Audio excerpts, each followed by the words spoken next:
Ladies and gentlemen, welcome back into the Haven. And ladies and gentlemen, let's just rename the AFC Championship to the Arrowhead Invitational because it might as well just be rigged. Ladies and gentlemen, welcome back to the Helmet Haven Football Fuck-Up Show. Guys, I am Tame, joined as always with my co-host Kenny. And guys, we officially have made it past the divisional round. We're on to the conference championships. Kenny, let's hop right into the news. For starting off, the Giants have fired defensive passing game coordinator and DB coach Jerome Henderson, as well as safeties coach Michael Trader. So a little bit of a mix-up in coaching staff down there in New York. Yeah, coaching firings already beginning. Hell, it was beginning last week as well. We've also had a few hirings this week. Yeah, we did have a few of those. We'll get to those here pretty shortly, but we will obviously cover those as well. For those of you that might have missed this, receiver Deontay Johnson did end up back on the Ravens team this past week. And for those that might not understand why, obviously he didn't do much in his first stint. But because he was traded to Baltimore and they picked him back up, they will get a conditional pick if someone else signs him. So, little chess move there by Baltimore. Oh, definitely. I like that. Giants offensive coordinator Mike Kafka and Browns special teams coordinator Bubba Ventron have been selected as head coaches for the Senior Bowl. Okay. Interesting. Didn't think of anything of that. Chargers assistant GM Chad Alexander was requested to interview with the Raiders. Of course, again, trying to get the scraps off the Chargers because that's the only way they have any type of relevance. We know this. The latest on the Cowboys is they are interviewing Robert Saleh and Kellen Moore currently. Robert Saleh might be a good score for Dallas, especially with some of the defensive pieces they have.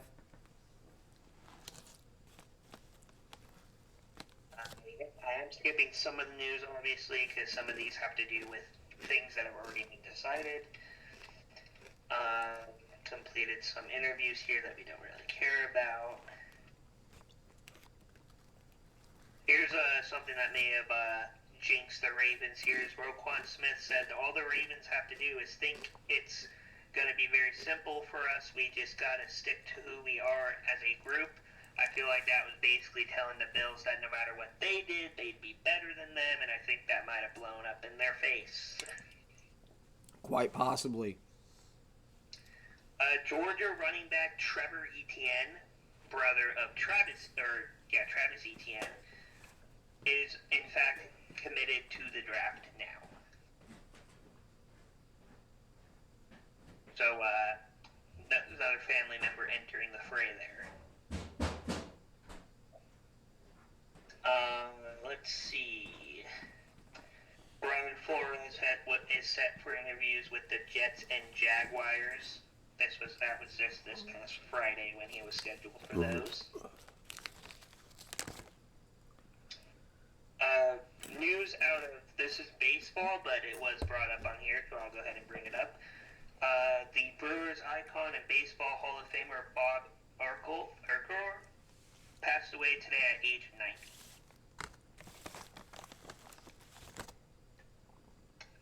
The Cowboys are obviously officially interviewed the two candidates we had mentioned earlier as of a few days ago, so they'll see if there's anything made there. The Seahawks are doing a second interview with OC Clint Kubiak, who was previously with the Saints and Browns.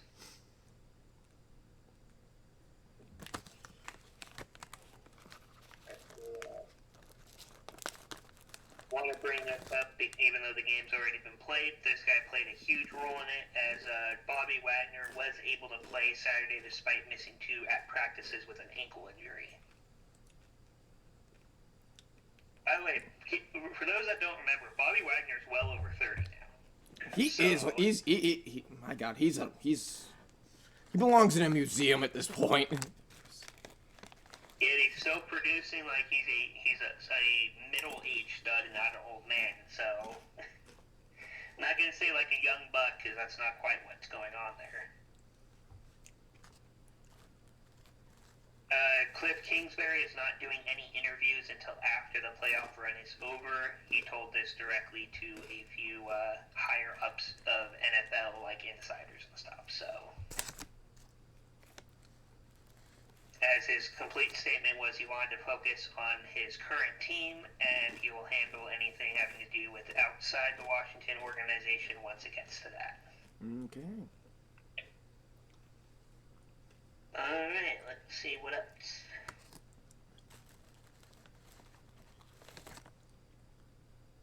It looks like the Dolphins will play a game that will be considered a home game in Madrid. Madrid? Yep. Interesting, to say the least. Definitely. We're adding more foreign games. And it's nice spreading the football out to other countries.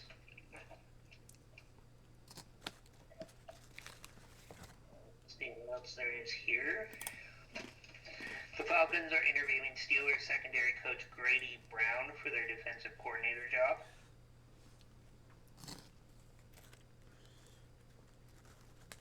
Lightning are hiring Mike Borgonzi as their general manager.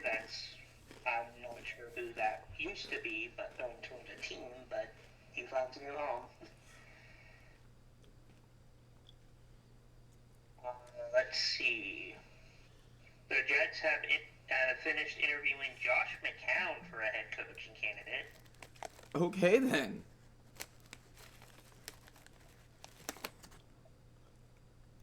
So, pretty interesting there. Those of you that don't know why, he's a former player that played a stint with the with the Jets. Dude, he didn't just play for the Jets. He played for God knows how many teams.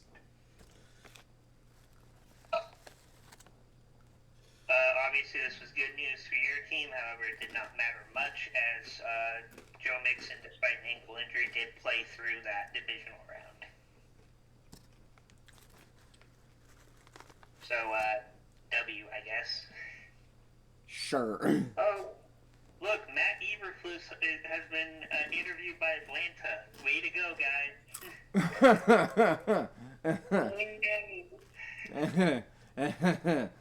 Atlanta's screwed. It's for their defensive coordinator job, so I guess. I mean, I don't know. No. W? Question mark? Ooh, the guy Mike that got hired by Titans, that's a former member of the Chiefs organization. So that's a big hiring. Maybe makes it a little harder for them to continue to just randomly fall into playoff runs and shit.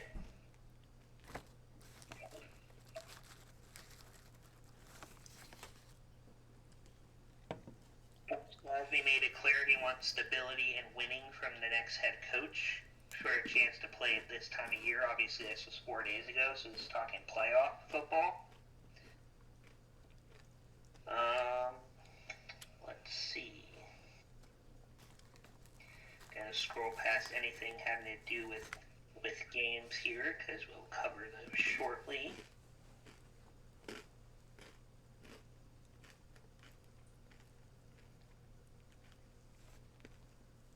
The Falcons are hiring Jeff Ulbrich, aka the Jets' interim head coach, as their defensive coordinator. Okay. So obviously, they knew what we all knew, and that Matt Eberflus was a flaming pile of trash and did not end up hiring him.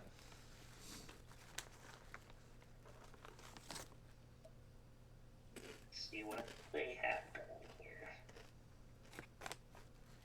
We'll cover some statistics and facts of the championship games once we get to the predictions for those, obviously.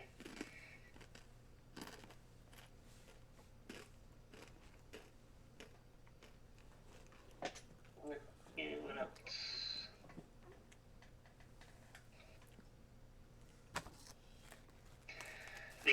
Commanders have lost guard Sam Cosme to an injury, so he will not be playing in the NFC title game. Not that good, let's just say that. Yeah, no.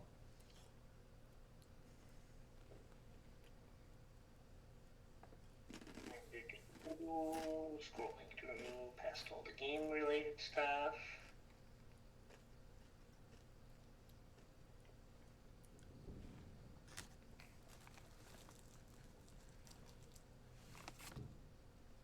A few hirings here for the Bengals. They have named Scott Peters as their offensive line coach and Michael, not Mike, Michael McCarthy as their assistant offensive line coach. Okay, kind of weird. Yeah, it was weird to me too.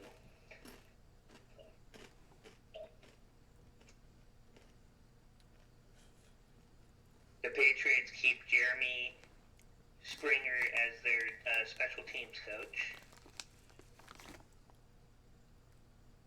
Obviously, breaking news, their first hire in this news cycle is Chicago hiring Ben Johnson as their new head coach. Yes, indeed. Will this turn them around? Maybe. Do I think it's going to matter? Possibly. Hey, you know what? You know what? All I'm saying is if Ben Johnson can turn the Bears around, then he's got my support because I am yet to see a coach that can turn the Bears around. Obviously, we will, as much as we both aren't really caring much about the Bears, they will be somebody we watch next year to see how Ben Johnson turns them around. Let's just say, needless to say, if Ben Johnson doesn't succeed there, it's Caleb's fault. Yeah, let's just admit it. He just put on a master class with a guy like Jared Goff as his main quarterback. Like, come on, dude.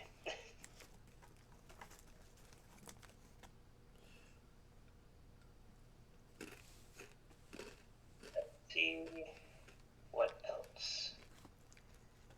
Something there. Buck D-line coach and run game coordinator Casey Rogers is interviewing today with the Packers. Coach Matt LaFleur for the open D-line position. So, potential coaching change there. I figured the Packers would be trying to re-sign Matt LaFleur. No, Matt LaFleur's not going anywhere. There's somebody coming in as a defensive side coach. Oh, okay. Okay, that makes more sense, yeah. Breaking news, the Vikings and Coach of the Year candidate Kevin O'Connell have agreed to a multi-year extension. Fair enough, honestly. Yeah, I agree. If anybody says he doesn't deserve it, watch this year and last year and then go fuck yourself. These past 2 years have proven that he can win with any quarterback, really. The Patriots are expected to hire Josh McDaniels back as their offensive coordinator. This will be his third stint with the team. Are you kidding? Yeah, apparently Mike Vrabel and Josh McDaniels is so far the coaching staff for them, and we'll see what else they do. But, I mean, Josh McDaniels seems to only be good on the Patriots, so maybe? I don't know. We'll see. We have to see if he can get this, if he works as well with Vrabel as he did with the hoodie.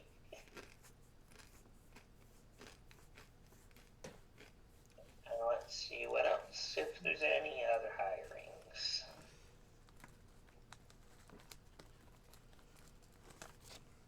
Okay, so Caleb Williams was actually the main reason, or one of the main reasons Ben Johnson chose the Bears. So, I mean, apparently he wants to see if he can turn his career around after a rocky rookie season.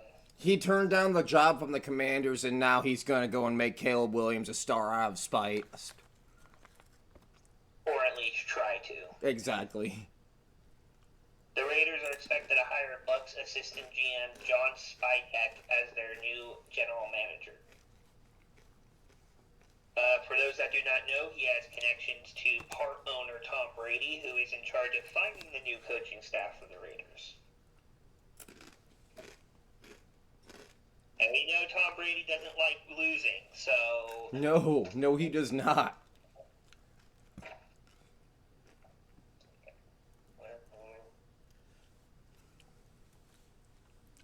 Lions DC Aaron Glenn has been hired as the Jets' new head coach.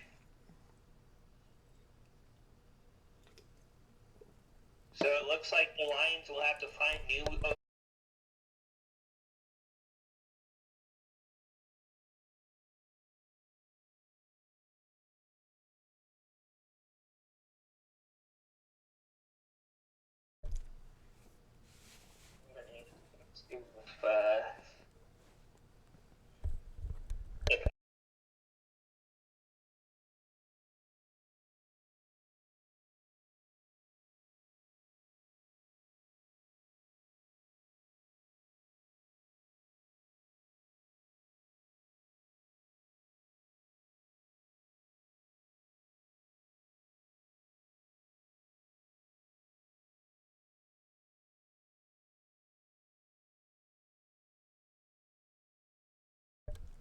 out of the, not even NFL, but more so out of the college realm, is one of Phillip Rivers' kids has been labeled as a three-star recruit and will be starting his college football career next season. Okay, then. See if I can get the actual news, since he has a lot of kids. As you and I both know. Yes. A lot of kids. That man does not know how to pull out. This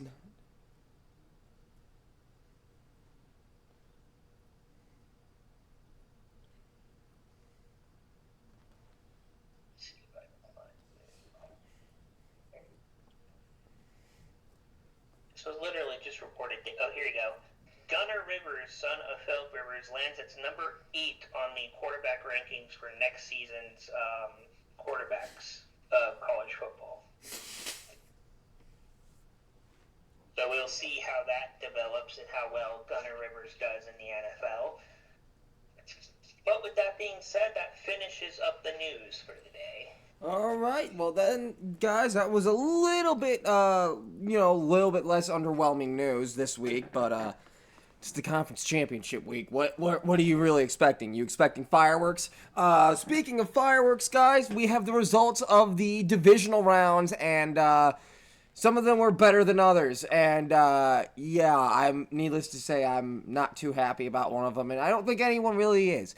Kenny, let's hop into the results.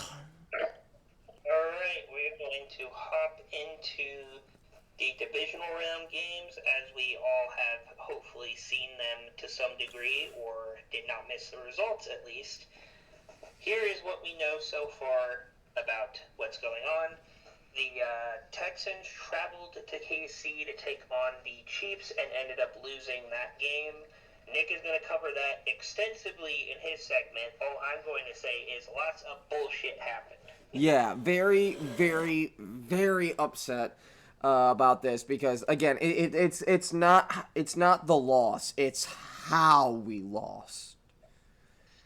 The spotlight here goes to Joe Mixon, who scored the lone touchdown for the Texans and had 88 yards on the ground. That's basically all there is to say here. No, spotlight goes to the refs for bailing out Patrick Mahomes. Well, I was talking about on the Texans side of things. Yeah, well, that's what the Chiefs get. They get the refs. Chiefs is the referee, and Travis Kelce.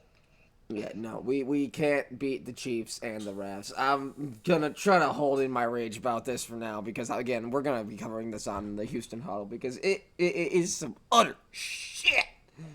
But next up, next we have the Rams at Philadelphia, as the Philadelphia does beat the Rams 28-22 in what was a pretty good game. It was a pretty good game, not gonna lie. But however, Saquon Barkley, a.k.a. Saquon, I have tree trunks for legs Barkley, went in and decided to, he decided, yeah, I want my NFC Championship. Saquon is obviously the spotlight on the Eagles side. He had 232 total yards and 2 touchdowns. Yeah, Saquon Barkley is an absolute animal. On the Rams side, we're going to give it to Puka Nacua, who had 97 receiving yards on the day. By the way, there was no turnovers by either team in this game in terms of interceptions. However, there was obviously a lot of fumbles by the Rams late that basically led to that loss. Yeah. Let's see. Next up, we'll talk about the game of the week and honestly anyone's opinion here. The Buffalo Bills host the Baltimore Ravens and get the dub 27-25. Now, the question is Lamar the ultimate playoff choker? Say no, because he was not actually responsible for much of what happened in this game. He did have a pick and a fumble, but he also had some crucial dropped passes by Mark Andrews, who we'll be bringing up again later, that cost them not only a first down, but also a tied football game late. So I honestly think this one's not on Lamar. It's kind of more on Mark Andrews. Spotlight on the Ravens side is Derrick Henry, who had 84 yards and a touchdown. I will just go with that. On the Bills side, there wasn't actually a lot of offensive production this game, as they had a little over 150 total rushing yards among 4 players, and Josh Allen only had 127 passing yards. But it was the defense who I believe had a pick 6 that kind of more or less sealed that game. So you could say that, Lamar might have choked at that moment, but I still give more of that blame to Mark Andrews than him. Last up, we have another upset. Same team that they did an upset last week, as the Washington Commanders beat the Detroit Lions in Detroit 45-31. So yeah, obviously big upset by Washington here, beating Detroit, being the top dogs in the NFC. I think this just solidifies. I don't necessarily think the Bears passed on another Patrick Mahomes, but they definitely chose the wrong quarterback again. Spotlight on the Commanders side is obviously Jaden Daniels, who had 299 passing yards, 51 rush yards, and 2 total touchdowns, no turnovers as well. Yeah, man went into Detroit and balled out. And then Jared Goff will be the spotlight for the opposite reason here, is he had 3 interceptions in this game. So a pretty bad outing there by Detroit all around, basically. Yeah, well, there you guys have it. Those are the results of the divisional round. Hopping into predictions, there are only 2 games we have to predict, Ken. NFC and the Arrowhead Invitational. Which way are we going? I was going to start with the NFC side, to be honest with you.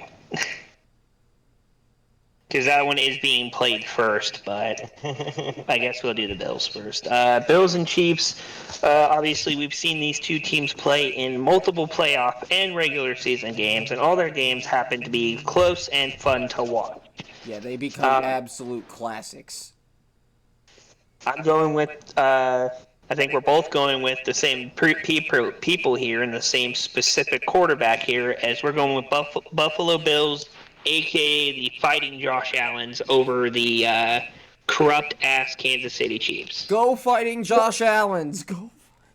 Josh Allen, now's your time. Beat the absolute shit out of this team and make sure you humble them a little bit. So, all I'm going to say is, Josh Allen, you know what you must do. Josh Allen, you are Captain America. The Bills are your Avengers. Go take out Thanos. Next up, we have the NFC Championship game. Divisional opponents here, as the Washington Commanders travel to Philadelphia to take on the Eagles. Oh, This one's hard. Here's the thing. To me, the Eagles still have not looked that good. Saquon's really the only thing that seemed to work last week.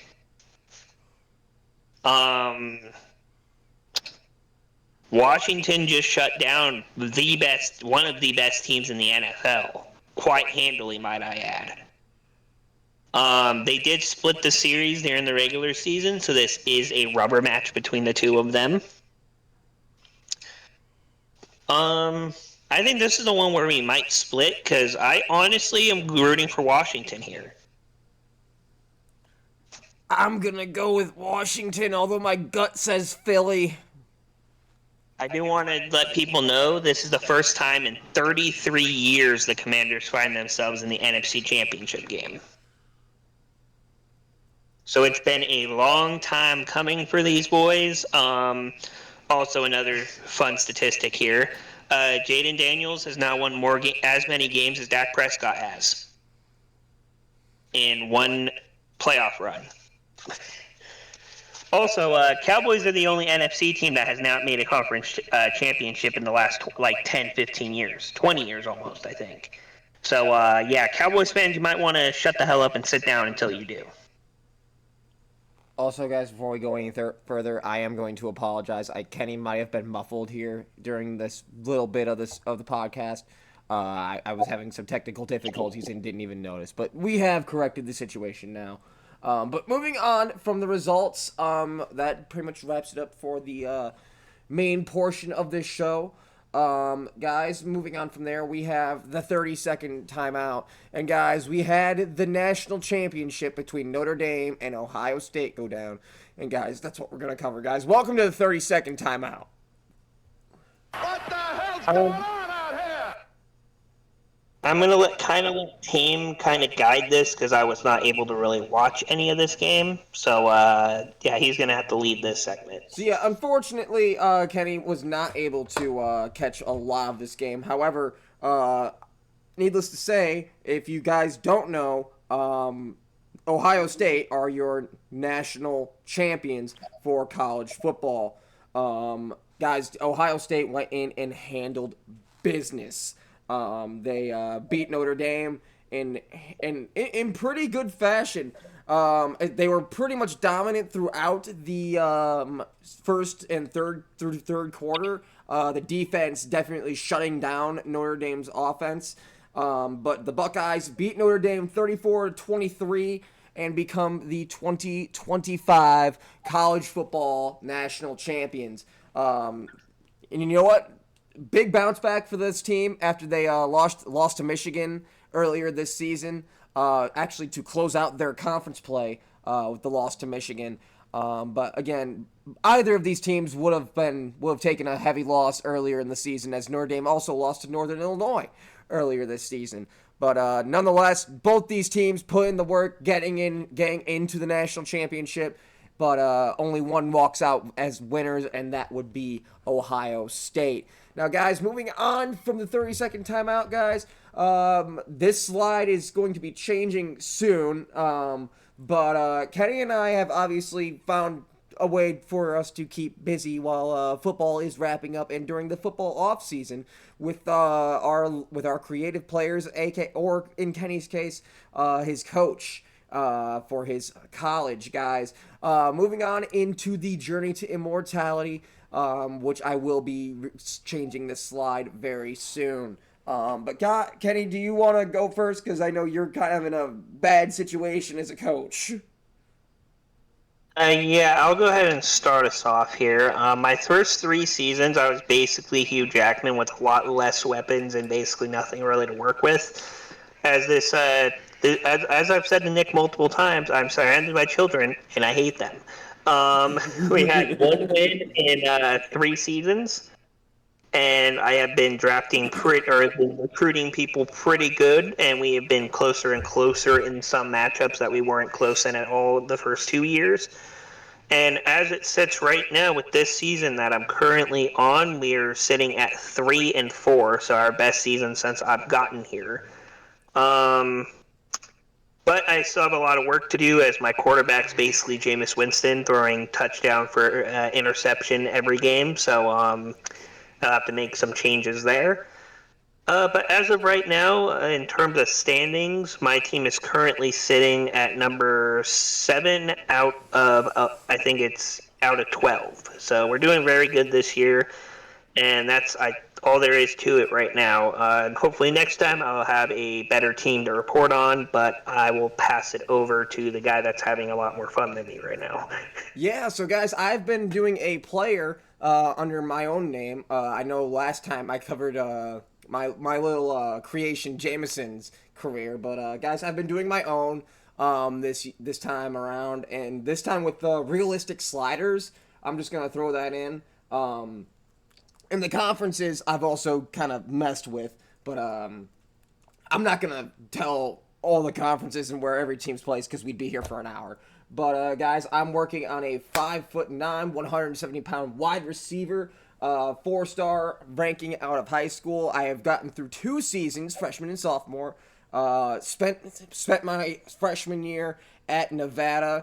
Now, guys, you guys are going to see a lot alignment with Jameson's career.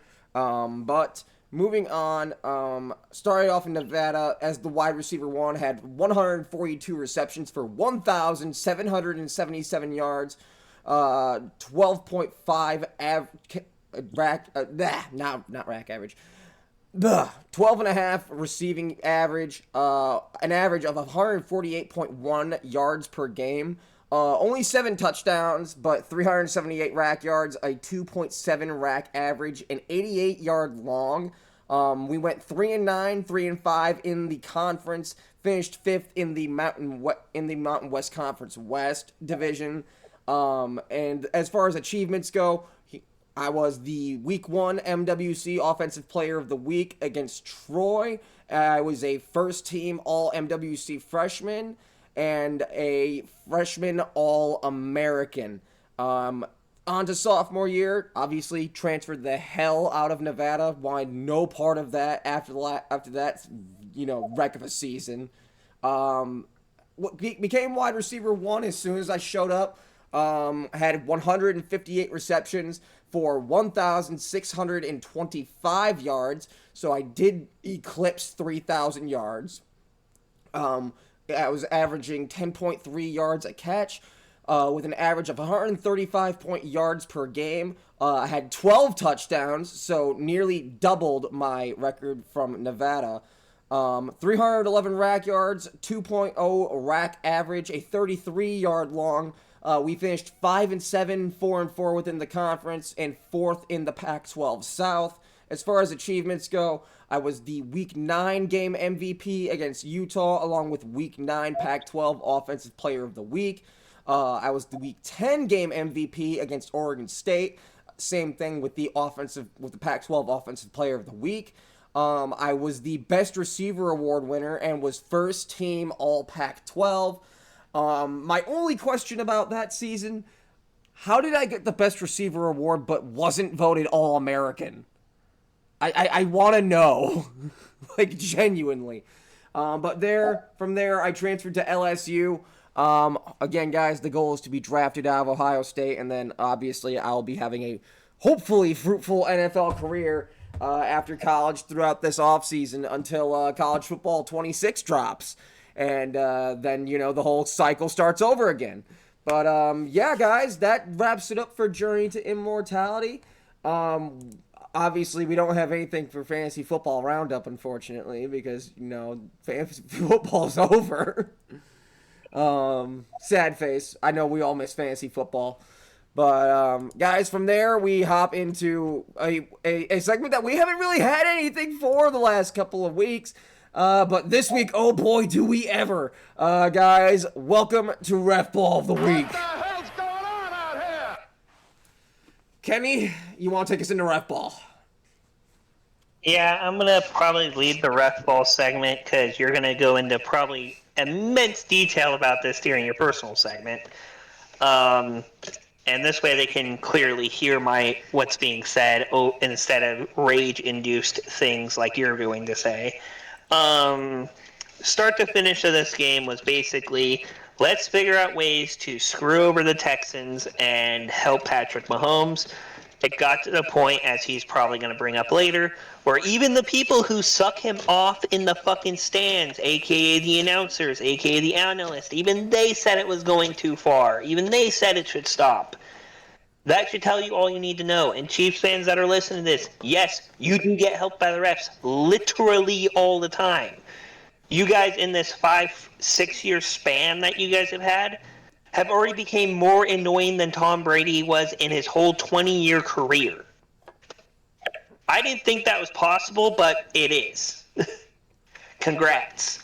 You're the new villains of the NFL. You're no longer underdogs. You can take that shit somewhere else if you want to keep saying it. And I think that basically covers it. Yeah, no, absolutely atrocious ref ball. The slide's very appropriate for this week. Again, guys, my segment's gonna be kind of rage induced and sort of a crash out. But guys, from there we actually decided this with our boy Vern for this week, guys. Our player spotlight, which will be Darius Slay. Oh, I thought we were doing the Pro Bowl first. Oh, that's right. You want to do that first? We can do that first. We'll do that first. Yeah, guys, Pro Bowl first, and then we will hop into the player spotlight.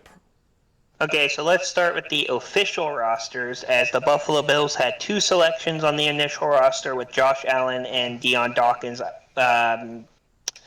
Obviously, no need to say why these 2 deserve to be on there. Obviously, Josh Allen, one of the best quarterbacks this season, and Deion Dawkins is ranked number 4 amongst left tackles, so yeah. The Dolphins got 0 Pro Bowlers because they are dog shit. New England Patriots even got Brendan Scholler. I believe their long snapper was selected. So, Dolphins, you couldn't even get to the Pro Bowl despite a long snapper for the Patriots getting there. Good job. Jets also got no Pro Bowlers. Expected because they suck ass. The Baltimore Ravens had 9 Pro Bowl selections with Zay Flowers, Kyle Hamilton, Derrick Henry, Marlon Humphrey, Lamar Jackson, Tyler Linderbaum, Nnamdi Madubuike, Patrick Ricard, and Roquan Smith. I honestly don't think Zay Flowers deserves to be there, but that's just me. Next up, we have Cincinnati. Obviously, the projected 3 players here would have probably been guessed before I even said the names, with Jamar Chase, Trey Henderson, and Joe Burrow making up the Cincinnati Pro Bowlers. Joe Burrow. Cleveland had Myles Garrett, Denzel Ward, and Jerry Jeudy. Obviously, all expected this year, considering Jerry Jeudy actually had a career year. The Pittsburgh Steelers had T.J. Watt, Cameron Hayward, Chris Boswell, and Minkah Fitzpatrick. Once again, all pretty much what we expected there. Your team had Joe Mixon, Nico Collins, Derek Stingley, and Laramie Tunsil. Obviously, we all knew Laramie Tunsil doesn't make sense to me because he kind of drew like penalty after penalty this season. The rest, yeah, those make sense. That's a little bit meh.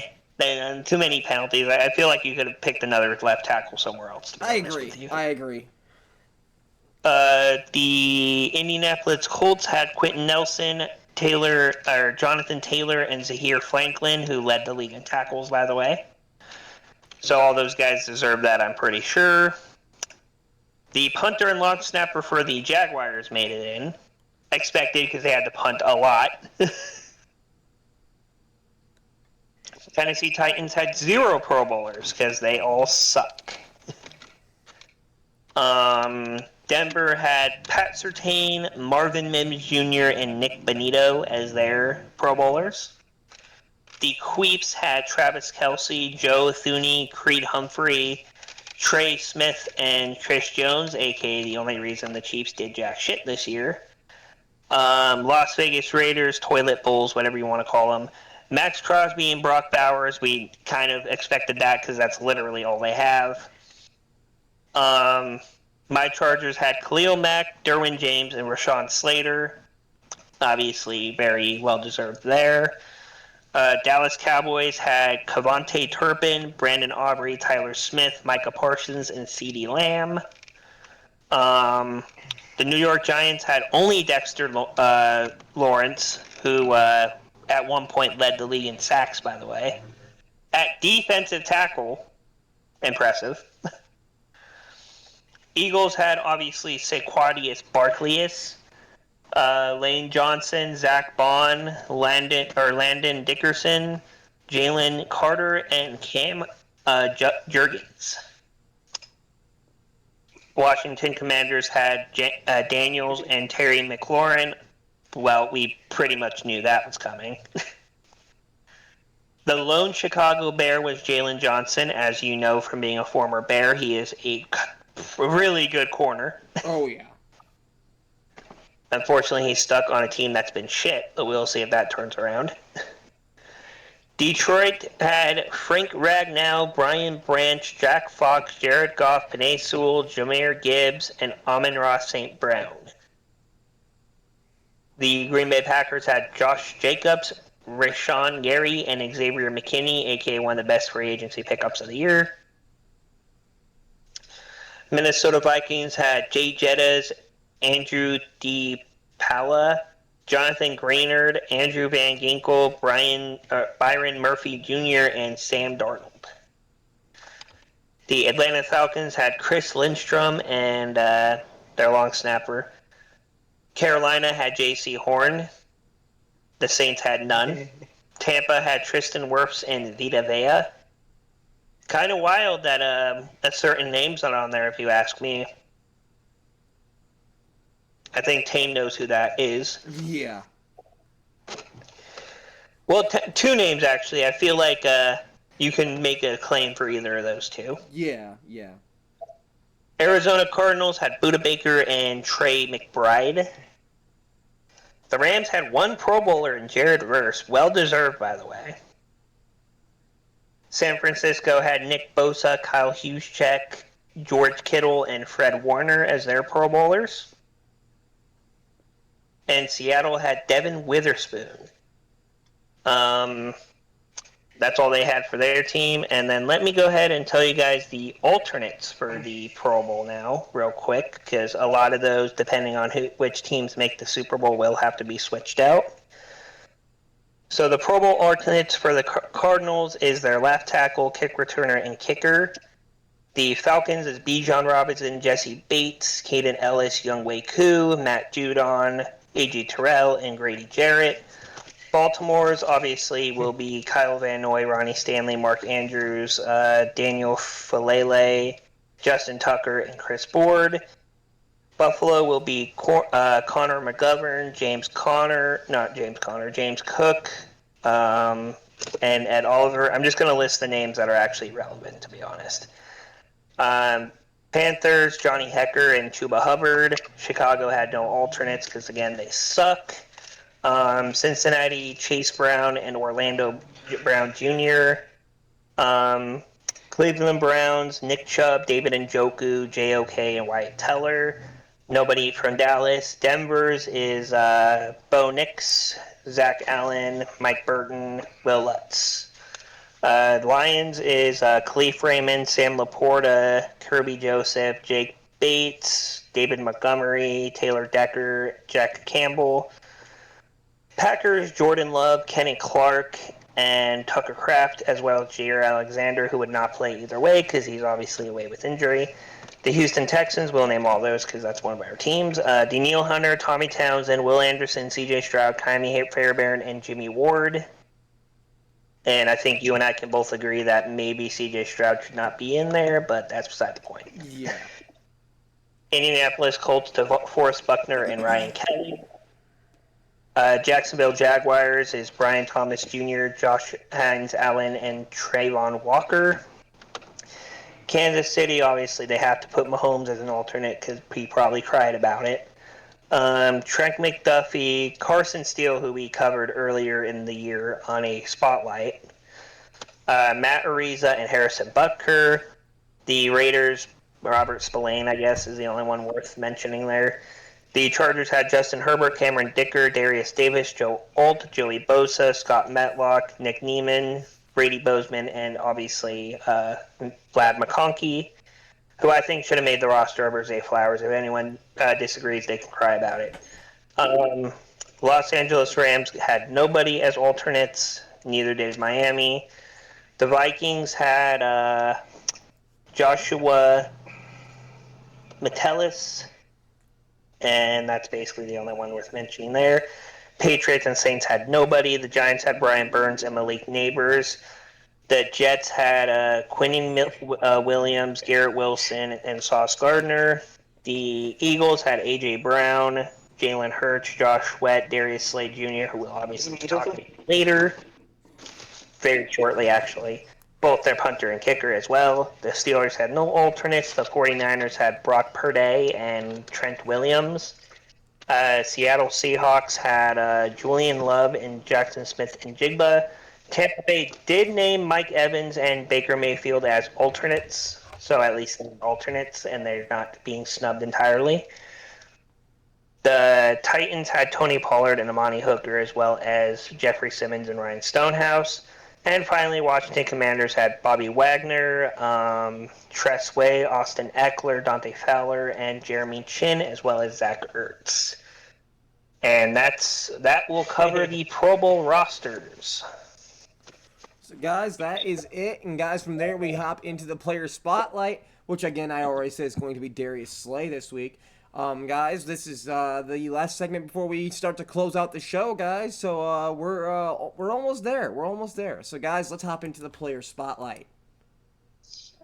All right, so we're talking about 34. Yes, you did not mishear that. 34-year-old Darius Slay. Jesus Christ.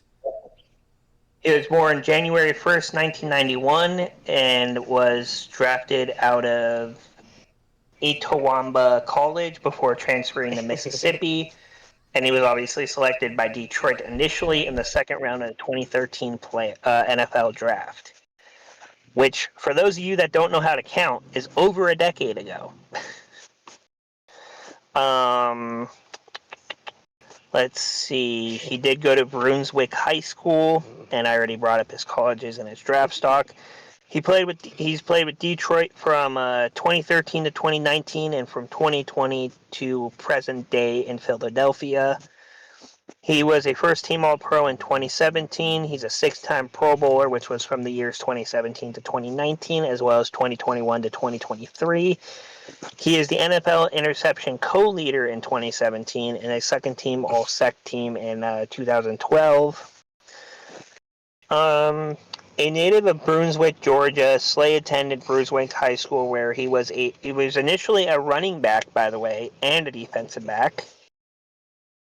He was named All-State by the Atlanta Journal-Constitution at defensive back following his senior season, and was also chosen for the Georgia North-South All-Star game. He rushed for over 1,300 yards and 15 touchdowns in 2008, and intercepted 6 passes with 2 touchdown returns. His junior season was shortened by a torn medial collateral ligament. After he has rushed for 336 yards and 6 touchdowns in 5 games as a sophomore, he put up 1,127 yards and 142 rushes with 13 touchdowns. Slay also lettered in basketball and was a standout track and field athlete. He was timed at 10.92 seconds in the 100 meters and 22 seconds in the 200 meters. So he was a 3-sport athlete. Who knew? As a freshman at the other college, he had 23 honors after recording 41 tackles, 3 tackles for loss, 1 sack, 2 forced fumbles, and only playing 5 games for Coach John Williams and the Indians. After his freshman season, he earned JC Gradewire preseason second-team All-American honors. During his final season in Fulton, Slay played in all 9 games, recorded 32 tackles, 1 tackle for loss, 1 forced fumble, 1 fumble recovery, and had 3 catches for 63 yards and a touchdown. Obviously, he did end up playing for Mississippi State For the last 2 years of his career, he was in Mississippi. He had 64 tackles, 6 interceptions, and 2 touchdowns amongst those 2 seasons. So obviously he was drafted as a third-round pick, and he was definitely rewarded both the Lions and the Eagles when he did such a thing there. Obviously, he's had a lot of very good years, as we all know. I'm going to scroll past some of them here because there are obviously like 13 of them or something like that. And I don't think we want to sit here too long on all his seasons.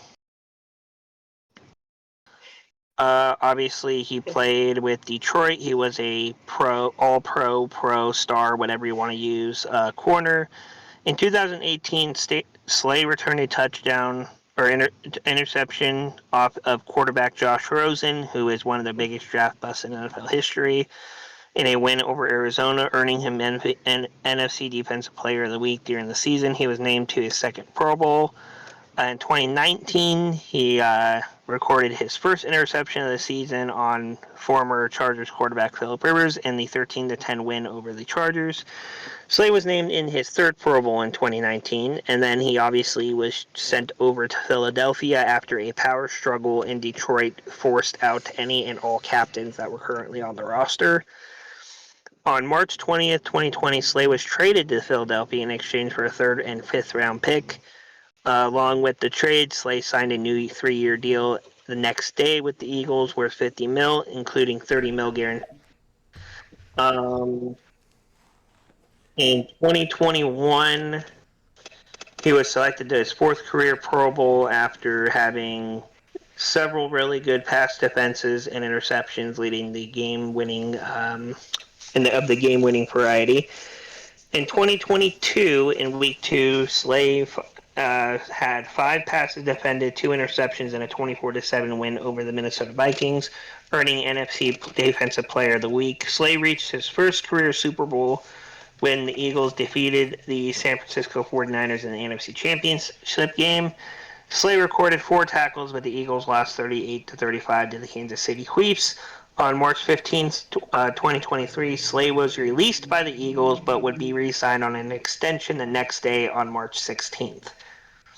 And then, obviously, that's when they agreed to a restructured contract to the final year of his contract and signed a 2-year extension. So he took a slight pay cut and then added a couple years to his resume there. In terms of his career stats-wise, his total career stats, he has only missed 10 games in his career so far. He has 570 combined, 477 solo, and 93 assisted tackles. He does have a sack. He has 148 passes defended, 28 interceptions. He has brought interceptions back for 465 yards total. He had a 70-yard return touchdown at one point as well. He has 3 defensive touchdowns, 1 forced fumble, 4 fumble recoveries, 154 yards on those fumble recoveries, and 2 touchdowns. So he's returned 2 of his recovered fumbles for touchdowns across his career. Obviously, in the postseason, he has 26 combined, 18 solo, and 2 assist tackles, 3 passes defended, and no other stats in that neighborhood there. So as we can see, he's produced at a pretty high level, and again, he's only missed 10 games in his career, which is quite astonishing, might I add. He did not miss a single one, or he did miss 3 this year, but, that's whatever. He's also 34 years old, so that's expected. Personal life, Slay's a second cousin with former Lions teammate Tracy Walker. Slay is also distantly related to Ahmed Arbery, who was murdered in February of 2020. And that was it for his personal life. As far as his combine, which I don't normally bring that up, but I feel like I want to see if he was who he was compared to, just to see if that stands up today.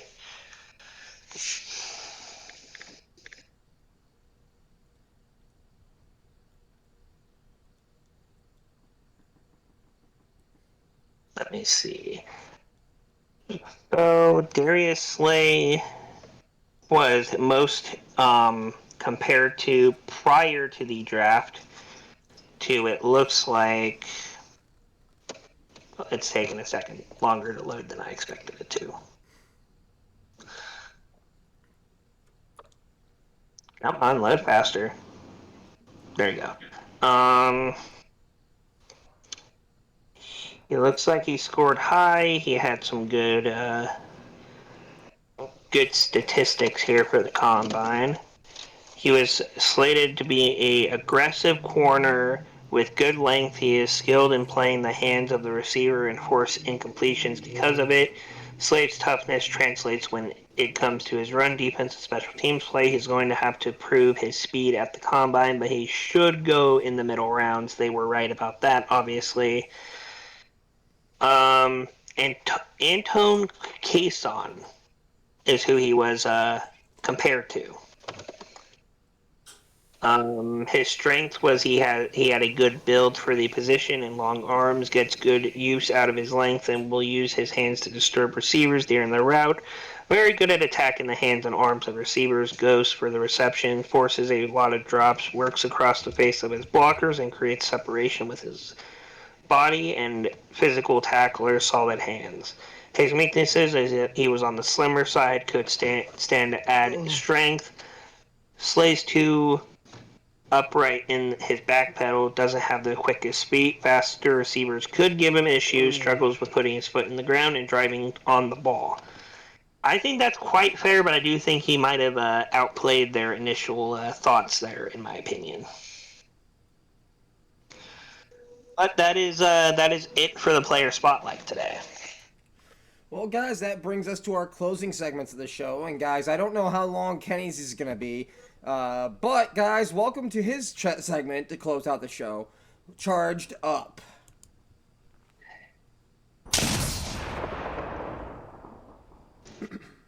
Okay, so my segment's not going to be that long, considering I don't have really much that I need to cover. I do want to bring up that, again, Josh Allen, you know what you have to do. Now's the time to do it. It is your turn to become Anakin Skywalker and chop off Count Dooku's head. Do not fall to the dark side, though. That part you can avoid. But you can go ahead and decapitate Count Dooku if you please this weekend. In terms of the some of the other thoughts I had, for anyone still trying to debate that Caleb or anyone else deserves Rookie of the Year over Jaden Daniels, no. Just no. Just no. I know that the playoffs don't typically come into weight of that, even though that's stupid that they don't. But either way, regular season, postseason, he has played the best among any rookie in the entire NFL in terms of the offensive side of the ball.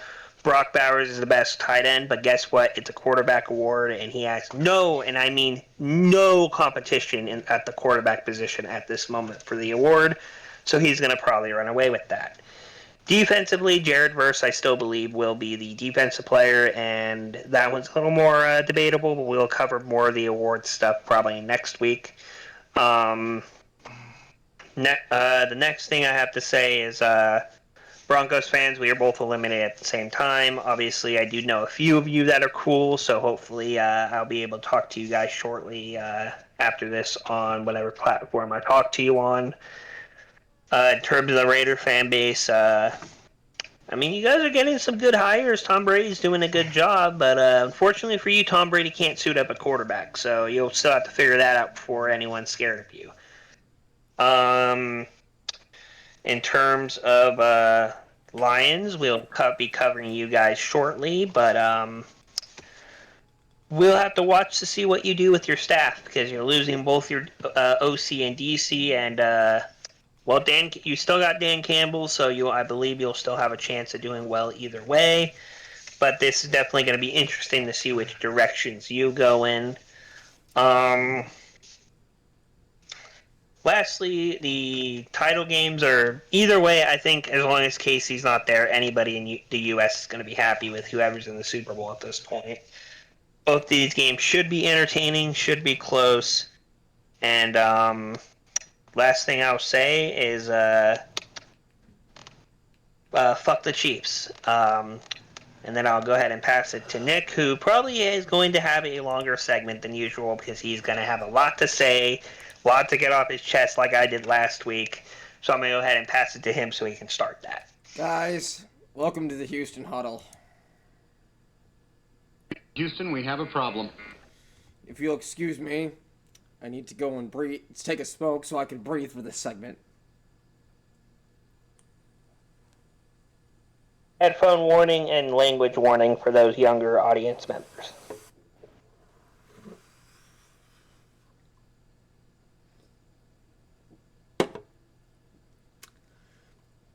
For those of you with younger children in the room, please cover their ears. Because this was the fucking screw job of the century. As I said earlier in the show, guys, it's not the loss that bothers me. It's how we lost. Never in a million fucking years did I imagine that we were going to get screwed like we did against the Kansas City Chiefs. Lo and behold, the referees are always there to rescue Patrick Mahomes. I cannot stand Patrick Mahomes. I don't think anyone really can anymore. I've had more than enough of Patrick Mahomes.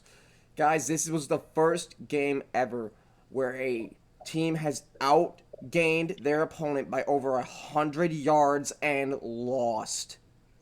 We beat the Chiefs, but we cannot beat the refs. The refs. Oh my God. Guys, when Troy Aikman and Joe Buck, two people that are notorious for sucking the dick of Patrick Mahomes, have to call out the shit of the refs, I don't know what else you need.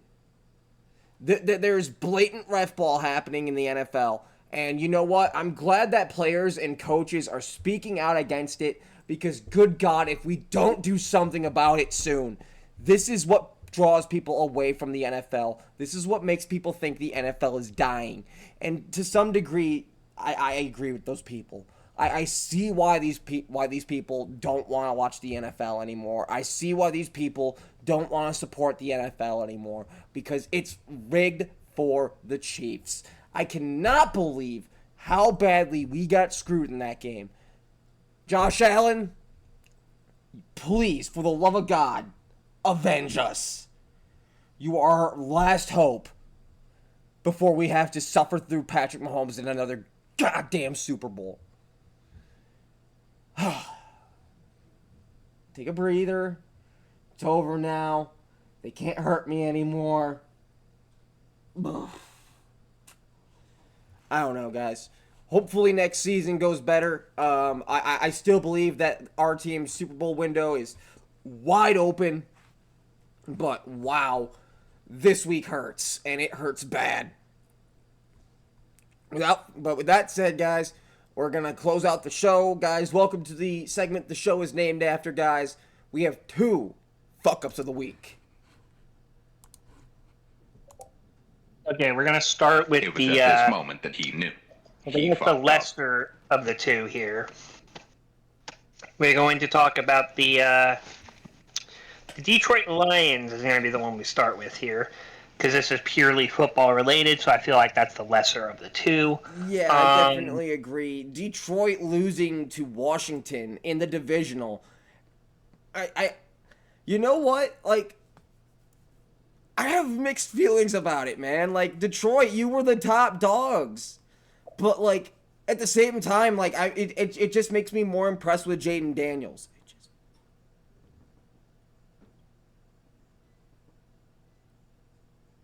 Yeah, I mean, the way that it went alone was definitely not what anyone expected. It was obviously one of the biggest upsets probably of playoff history, to be honest with you. And honestly, after that game, you guys lost you lost your DC and OC, as we mentioned earlier. So you're gonna have to figure out who can fill those slots, who can work well with Dan Campbell, and we'll have to see if you can run it back. Because I mean, if the Vikings keep Sam Darnold or not, I feel like they're still going to be competitive. I feel like despite what we say about Jordan Love, the Packers are still a pretty damn good team. And with Ben Johnson going to Chicago, they might become a threat too. I don't know if it'll be soon, but they might be climbing up that ladder here and into like 6 to 8 wins, maybe. But yeah, you guys are going to have a much tougher time next year keeping your hold on this division, and this is kind of your chance, and you blew it. So we'll see if you can make it back here next year. With that being said, I think we move on. Before we move on to the other one, Ken, just one question for you. Do you think that the Lions Super Bowl window is closed? I don't think it's close yet. I think if like your team has theirs wide open, and then there's teams that have it closed with like several dressers and like a boulder in front of it, they're not going anywhere near it. I feel like they're kind of in the middle. Their door's probably about half closed right now.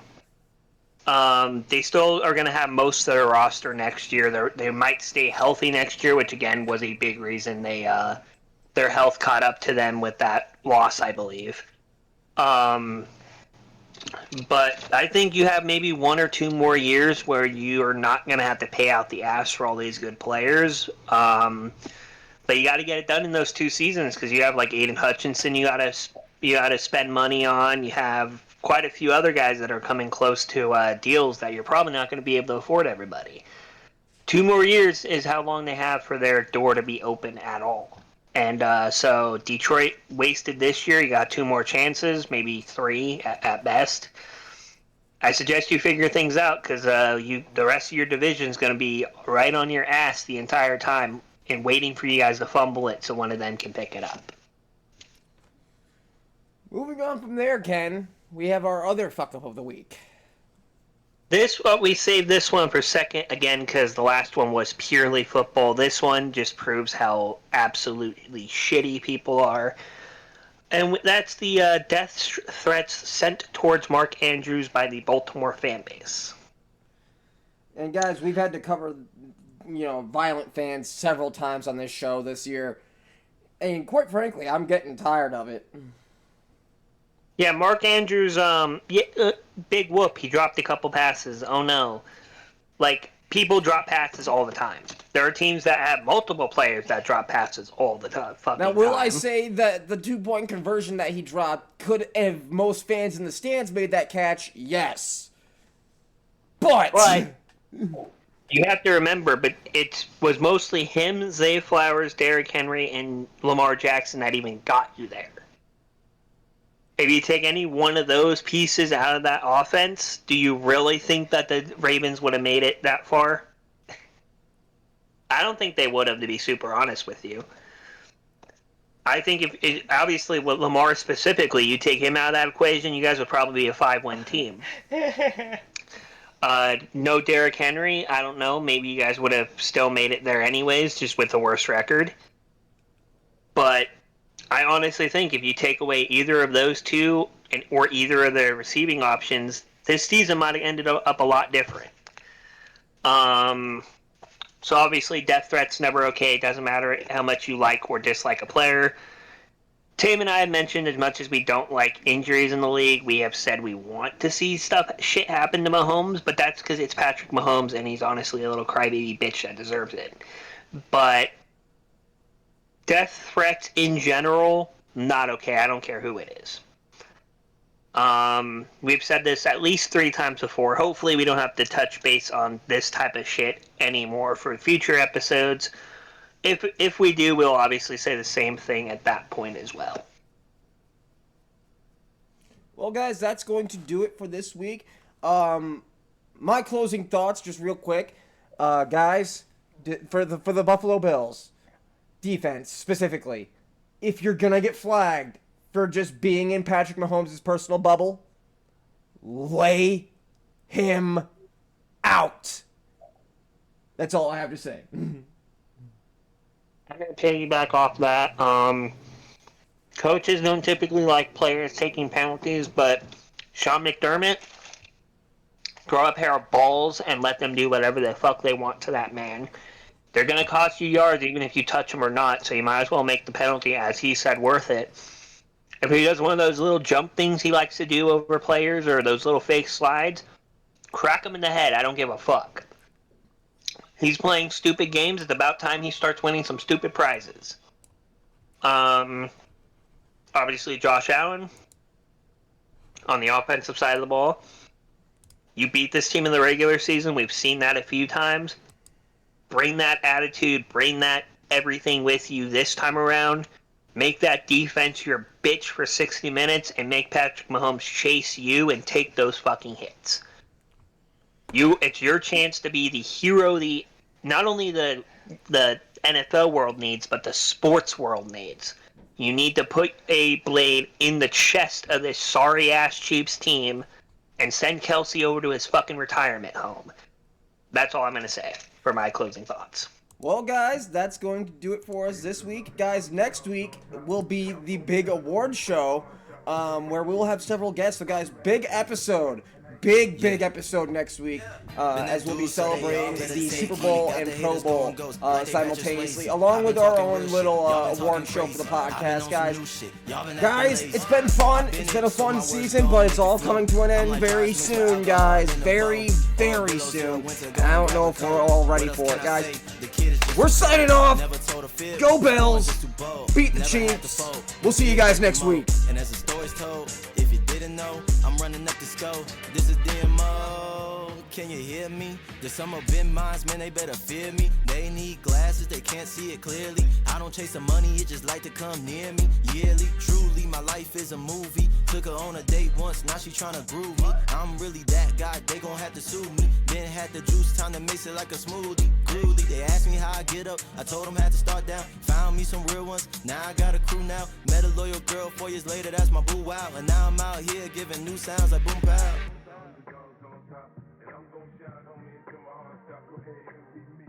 I'm MVP, and I ain't going nowhere.